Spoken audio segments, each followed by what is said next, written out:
Dans cette première partie des fonctions de communication ou bien de relation, on va commencer par le système nerveux.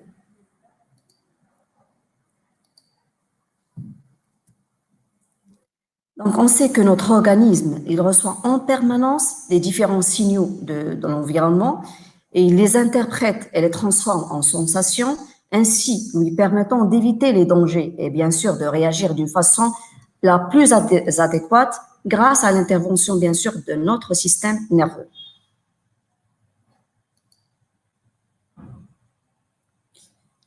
La lumière, les sons, la température, les odeurs sont des stimulus ou bien des stimulations sensorielles que nous détectons grâce à nos organes de sens. Et je parle là des yeux, des oreilles, la peau, la langue et le nez.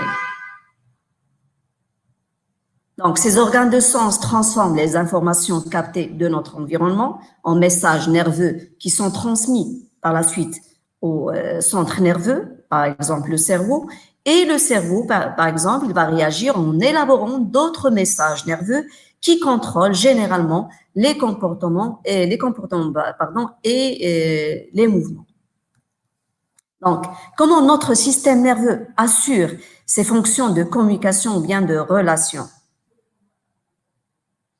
Donc, on va parler de 3 activités nerveuses. Tout d'abord, la sensibilité consciente, puis la motricité volontaire et enfin, les réflexes. Et on va parler plus précisément des réflexes médulaires ou bien les réflexes de flexion dans le centre nerveux et la moelle épinière. On va commencer tout d'abord par la sensibilité consciente, c'est-à-dire les 5 sens. Et lorsque je parle des 5 sens, bien sûr, la vue, bien la vision, le goût, l'ouïe, le toucher et l'odorat. Les différents stimulants ou bien les diverses stimulations de l'environnement sont perçues par les différents organes de sens. Par exemple, la peau pour le toucher, les oreilles pour l'ouïe, les yeux pour la vision ou bien la vue, la langue pour le goût et finalement le nez pour l'odorat. Donc, le mécanisme de la sensibilité consciente, bien de ces sensibilités, se fait par l'intervention de différents éléments. Tout d'abord, un récepteur sensoriel situé au niveau des organes de sens, par exemple la peau, qui renferme plusieurs récepteurs sensoriels. On va détailler ça dans les activités qui vont venir. Un conducteur sensoriel, il s'agit là d'un nerf sensitif qui va conduire le message nerveux sensoriel ou bien l'influx nerveux sensitif. Et puis, le centre nerveux sensoriel, c'est-à-dire, là, on va parler de l'aire sensitive, situé au niveau du cortex cérébral. Et voilà, le circuit sensitif. Par exemple, là, comme organe de sens, on a la peau qui renferme les récepteurs ou bien les capteurs sensoriels. Et là, on a comme stimulus une plume. Le message nerveux sensitif, il va passer à travers un conducteur sensoriel, et là, il s'agit d'un nerf sensitif, puis à travers la moelle épinière, et là, il joue aussi le rôle d'un conducteur sensoriel directement vers le centre nerveux. D'accord?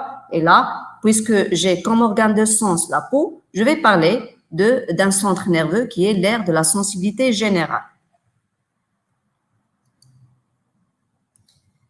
Donc, ces sensibilités conscientes sont réalisées et interprétées au niveau des aires sensitives, c'est-à-dire l'interprétation de la sensibilité, il va s'effectuer au niveau de l'aire sensitive, au niveau du centre sensoriel et bien sûr au niveau du cortex cérébral dans le cerveau. Par exemple, là, on a l'aire olfactive, là, on a l'aire de la sensibilité générale en relation avec le toucher, en arrière du sillon de Rolando. Là, par exemple, dans le lobe occipital, on a l'aire visuelle. Là, on a l'aire gustative. Là, on a l'aire auditive. D'accord?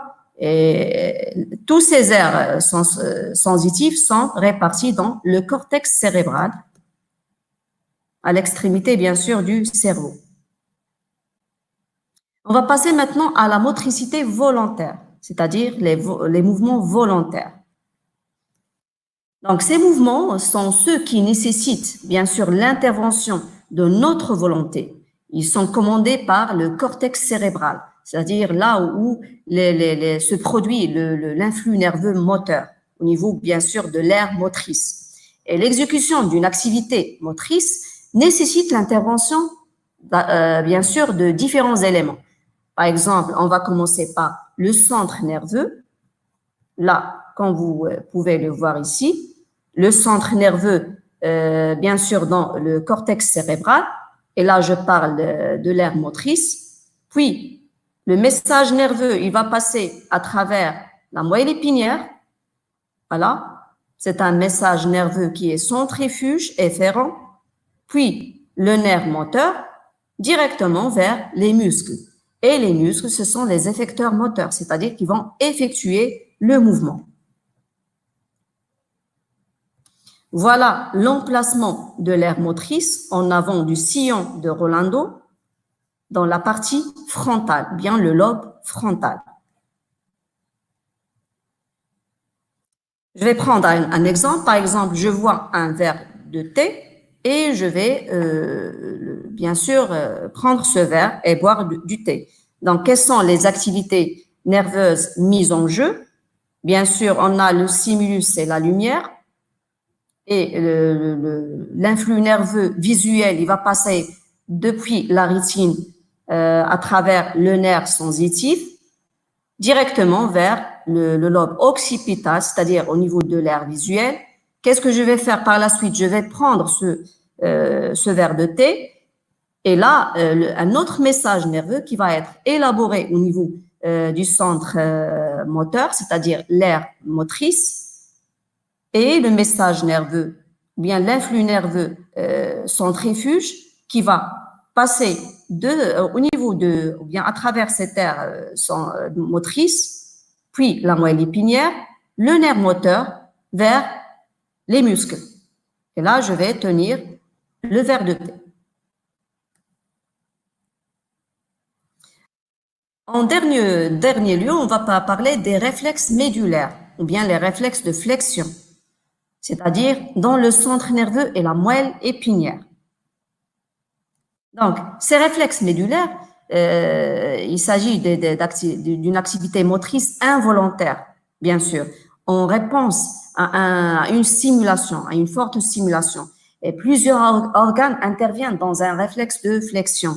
Tout d'abord, l'organe récepteur, par exemple la peau, qui va recevoir un stimulus, par exemple, soit mécanique, par exemple aiguille, soit chimique, par exemple l'acide, une solution acide diluée, soit par exemple un stimulus électrique, de l'électricité, ou bien thermique, par exemple une bougie. Puis, on a le conducteur sensoriel, et là, il s'agit des fibres nerveuses sensitives. Puis, le centre nerveux, et là, on va parler de la moelle épinière qui joue le rôle de centre nerveux dans le cas des réflexes de flexion, qui va traduire le message nerveux sensitif en message nerveux moteur. Et puis, on a le conducteur moteur, il s'agit des fibres motrices qui vont transmettre le message nerveux moteur directement vers l'organe effecteur. Et là, c'est le muscle qui va réaliser ce mouvement réflexe. Par exemple, on va prendre l'exemple d'un réflexe rotulien. Là, le centre nerveux, c'est la moelle épinière toujours, parce que là, on a excité ce tendon-là, le tendon rotulien. Là, on a un autre réflexe de flexion, c'est le réflexe achillien, et on a effectué là une excitation au niveau du tendon d'Achille. Donc, il y a une extension du pied, c'est un réflexe aussi de flexion. Et voilà l'arc réflexe qui va se produire, bien sûr, suite à ce stimulus et le passage de l'influx nerveux depuis les récepteurs sensoriels vers le centre nerveux qui est la moelle épinière, puis vers les organes effecteurs qui sont, bien sûr, les muscles. Et voilà, et on va détailler dans les séances qui vont venir ces activités nerveuses, bien sûr les sensibilités conscientes consciente en détail, la motricité volontaire et les réflexes de flexion. Merci.